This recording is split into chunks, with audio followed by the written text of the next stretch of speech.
associated with this stream, and we will do our best to answer them. Although we will not be able to answer all of them. Thank you for your understanding. I would like to start off tonight with the current acreage and containment numbers for both the river fire and the Carmel fire. First, for the river fire, as of right now, we are at 47,773 acres and 15% contained.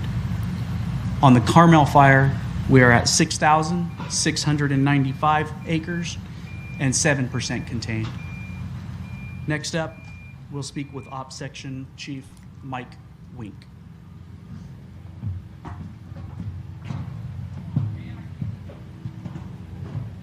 Good evening, and thank you for tuning in to this live presentation, and I'll go over today's operational assignments and what activities occurred today. So we're going to start here in the river fire. We're going to start in the north end.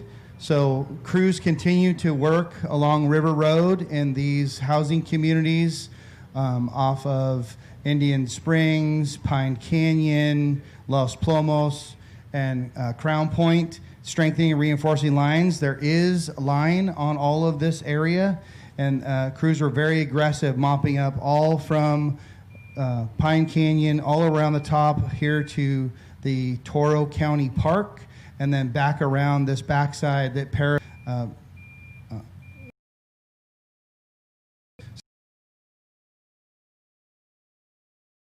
interior islands burned, and but that's a good thing because that way that fuel has been removed. So we're strengthening those lines. Coming back around here into where the critical infrastructure and communications repeaters are, those efforts were ongoing and continuing. A lot of extra effort in here today, mopping this piece up and getting all those hot spots diminished and put out because of a wind event that I'll talk about in a few moments. Coming around the bottom, paralleling Carmel Valley Road, those efforts continue to bring the fire's edge into the grass and put dozer line on it. Crews were successful down here into where it says Division F, bringing it down into that area, creating black line, which we call control line. So those efforts went very well. Coming around back on River Road, back this way, kind of towards Gonzales, down this direction for reference. Crews went up the canyons and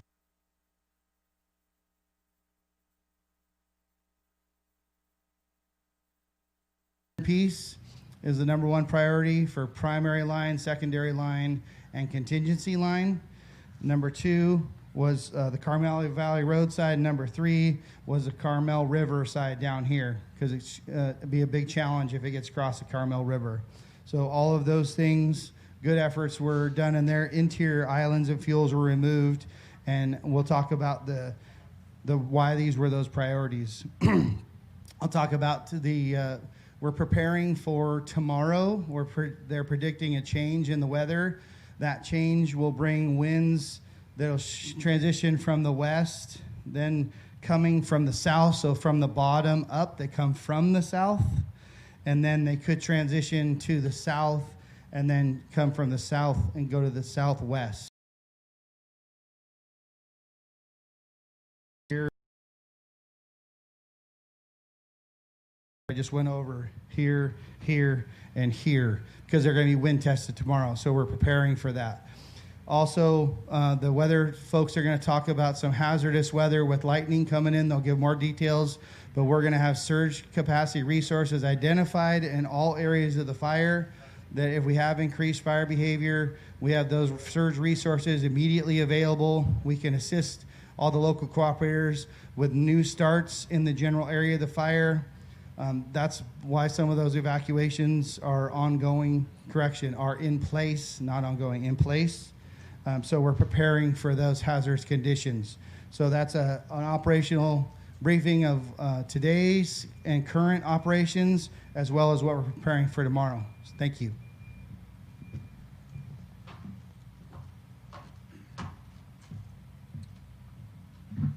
Thank you. Next up, we'll have Monterey County Sheriff Steve Bernal.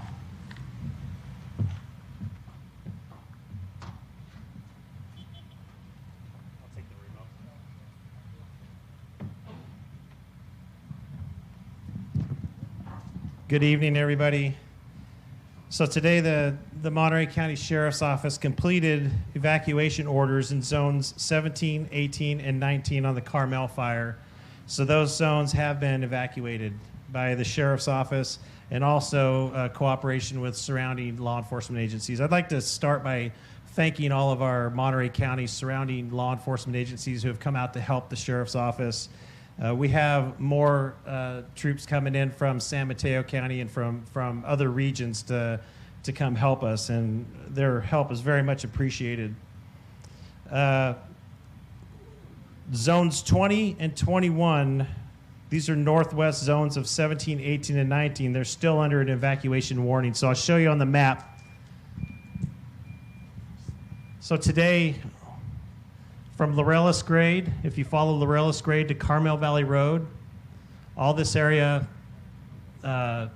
north of Carmel Valley Road and south of Laurellis Grade is under an evacuation order. If you take Carmel Valley Road, actually Carmel Valley Road is down here. This is zone 17. Zone 18, you have the village, which runs Carmel Valley Road and everything west of Carmel Valley Road up to Black Mountain Trail up in here and down to where Laurellis Grade meets Carmel Valley Road. So if you draw a straight line down here, this is all under an evacuation order. Everything south of Laurellis Grade is under an evacuation order.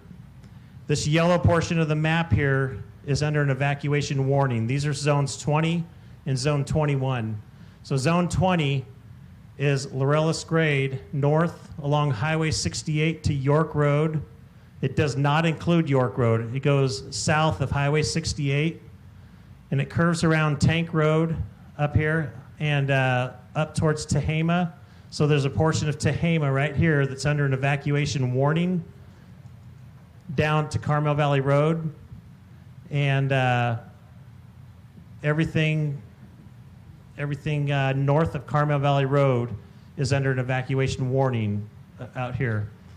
If you go draw a line across Carmel Valley Road from Laurellis Grade, this goes to Robinson Canyon Road where it meets the Peak Trail here, Red Trail, Vista Cielo, on up Rancho San Carlos Road, up to a portion of Valley Greens, the southern portion of Valley Greens. So that kind of gives you an idea where the evacuation warnings are right now.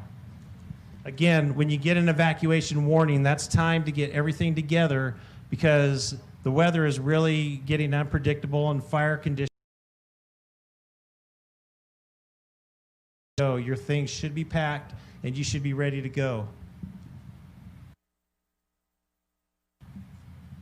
Now for the river fire, we have issued an evacuation order for Zone 14, which is from Puma Road on River Road, down to Fort Romeo Road, down through the Mission, down to Arroyo Seco Road. It runs along Arroyo Seco Road, down to where it meets Elm Avenue, and continues along Arroyo Seco Road up to the government camp, or up to Carmel Valley Road, excuse me. That it only goes up to Carmel Valley Road, and then Carmel Valley Road is the western portion of this evacuation order. So everything east of Carmel Valley Road, south of Puma Road, River Road, and south of everything that's under an evacuation order already, we have issued a new evacuation order in Zone 14. If we go further south of Arroyo Seco Road, and if you continue along Elm Avenue to Central Avenue in Greenfield, and along Central Avenue, so the portion south of Arroyo Seco Road and south of Elm Avenue, west of Central Avenue, all the way down to Halone Road, along Halone Road to where it meets San Lucas Road, and everything west of Halone Road is under an evacuation warning right now. So the bigger populated areas that includes are, of course, the southern section of Arroyo Seco Road, Sycamore Flats, Miller's Lodge. Those are all under a warning right now. But you're so close to the evacuation order, I'd be prepared. If you live along Arroyo Seco Road, just be prepared to go. There's only one way out of there, and that's down Arroyo Seco Road into Elm Avenue, into Greenfield. So the other populated areas are Release Canyon, a lot of the ag land up along Central Avenue. There's all your ag homes along Central Avenue, and down through Pine Canyon and King City. That's all under an evacuation warning at this time. So just be prepared. Due to the weather, we don't know. We base our information on what CAL FIRE gives us, but just be ready to go if you're in section Pine Canyon and Las Palmas area. We didn't want to interrupt the ag operations, and we're not going to do that until CAL FIRE says it's not safe anymore. So that's the latest update I have.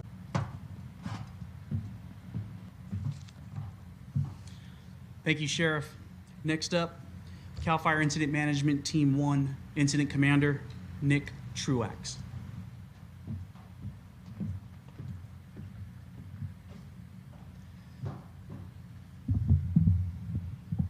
All right, good evening. Nick Truax, Incident Command Team 1 Incident Commander. I'll go through the numbers again that were stated at the beginning as I give the updates for the fires. Again, the river fire tonight sits at 47,773 acres and 15% contained.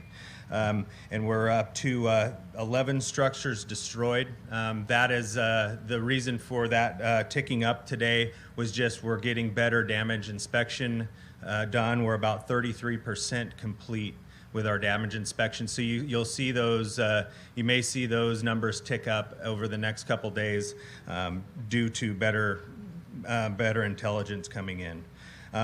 Evacuations continue to expand, as you heard from the sheriff today. Currently on the river, for the river fire, we have 6,305 residences under an evacuation order or warning. That's approximately 20,917 people just for the river fire. On the Carmel fire, sitting at 6,695 acres, 7% contained, up to 33 structures destroyed on the Carmel. Evacuations, 13,261 residential structures are threatened. That's 43,761 people under either an evacuation order or warning. A little bit of other information for everybody. We've talked about the current weather and the weather that's coming in overnight. So we'll be switching around from kind of the normal marine intrusion with the remnants of Hurricane Genevieve coming up the coast tonight, setting up offshore, is going to kind of turn around and give us a south to southeast flow as we go through Sunday and Monday. So that'll kind of change our wind direction. The winds won't be super strong just from that. However, we are also currently under a fire weather watch for thunderstorms, which will be overnight turning to a red flag warning for dry lightning in the area. And our big concern, other than the new starts, move over or near one of our incidents and cause downdrafts, which the downdraft winds can be anywhere from 45 to 60 miles an hour, and it can send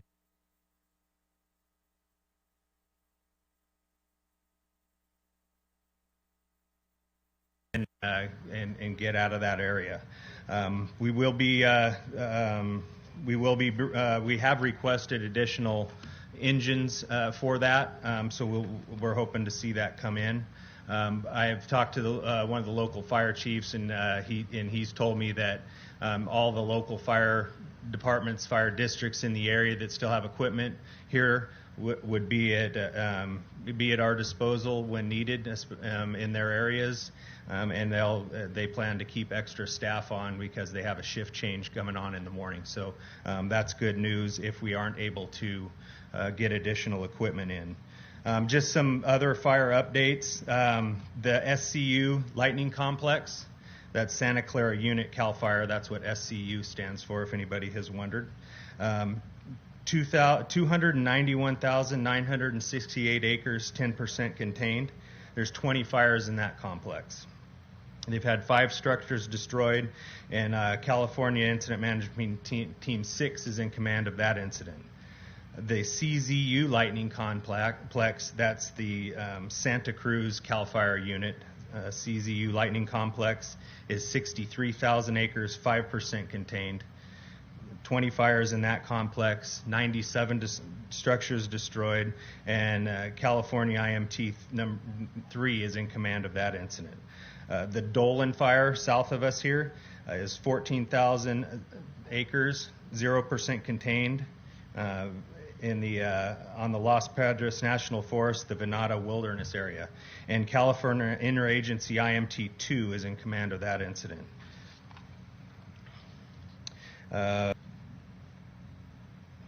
Okay, I think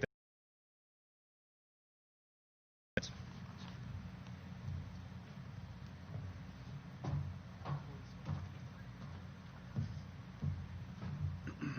Thank you, Chief.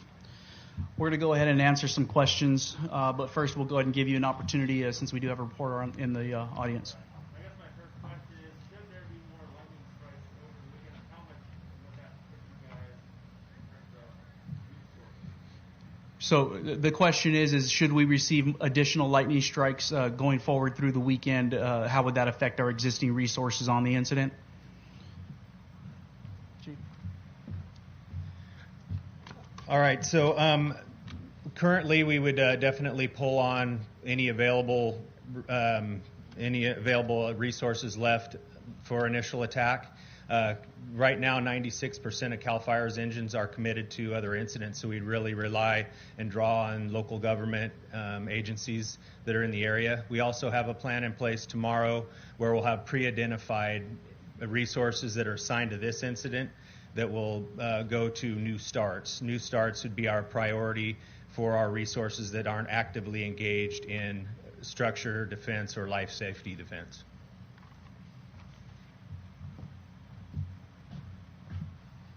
Did you have any more questions? You know, I don't know. I guess I missed it at the beginning, but I guess it would benefit people watching the Facebook. But the progress of the fire, the direction either feedback.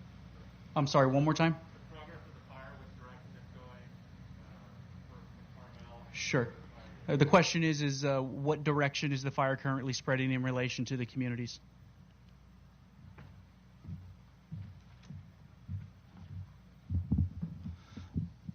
On the Carmel fire today, we didn't experience any fire spread in any direction. It's within its control lines today. It did have interior burnt lines being burned out and interior fuel, so it did have fire activity, but it did not spread control lines.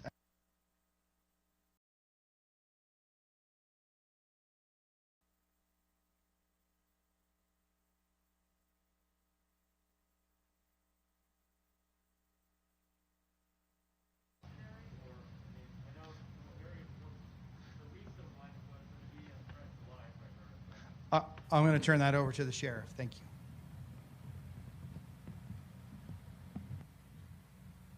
So the current evacuation orders are because of the weather coming in, the fire conditions, and it's on the advice of CAL FIRE, what they predict the fire might do. So it's to protect life and property, or to protect life.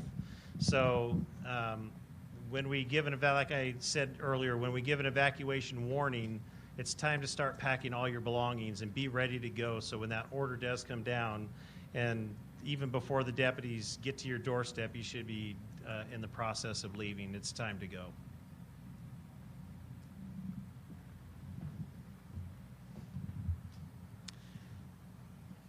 Thank you, Sheriff.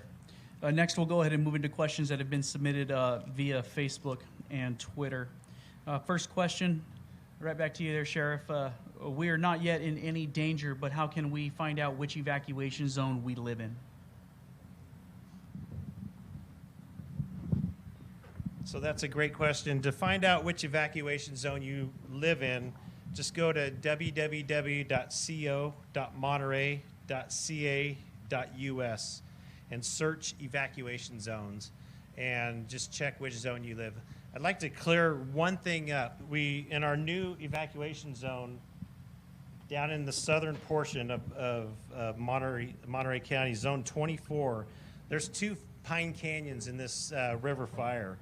The Pine Canyon where the fire started up near Las Palmas, but the Pine Canyon that's west of King City, that's now in an evacuation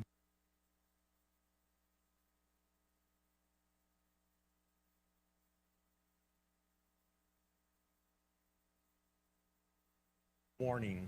They're in the warning stages now, so I just wanted to clear that up. I don't want people in Pine Canyon, Las Palmas area thinking they're under a warning now. We're going to be talking about two Pine Canyons now. So the Pine Canyon down near King City is now in a evacuation warning.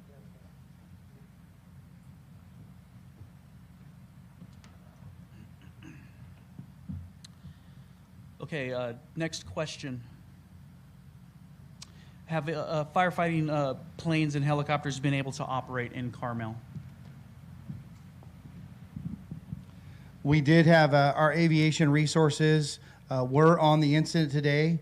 We have resources assigned to both fires, as well as resources available from the region that we all share and come when needed. I got another question there for you, Chief. Next one is, what is the fire currently doing in relation to Highway 68? So Highway 68 here at the top by Incident Base, Toro County Park. So this piece 2 days ago is when it made its advancement to this area. It has line all on it. We've been actively mopping it up on a 24-hour basis for 2 days. This is very strengthened lines. So what you can't see on the detail on this map is while it looks like it's right close to the highway, the park is anywhere from 200 to 300, 400, 500 yards wide between the highway and the base of the foot to toe of the slope where the edge of the fire is being mopped up. So you can't see that in here. So there's that big green buffer zone where we have base camp. And then you have the highway itself, 2 lanes each direction with medians and shoulders on each side. So we feel this is very hardened. We don't feel that Highway 68 is threatened at this time. Next question, Chief, again, is for you. Can you please show, again, on the map, how the wind is expected to pass through the Carmel area and affect the fire? So currently, the normal wind pattern here in this area of Monterey County is in the afternoon is more of a westerly influence over these areas of the fire in this section of Monterey. So the coastal influence will come from the west, so it'll blow from the west towards the east, and we've experienced those. However, with the tropical low pressure system that's going to sit off the coast, as that spins, it will transition those winds that will come from the south to the north, and then it could transition from the southeast treading to the northwest. Okay, and that is what could bring unexpected fire activity as well as the lightning that Chief Truax talked about, and that may or may not have precipitation with it. And then one more question. How close is the river fire to the community of Soledad? Soledad is much further to the south and east.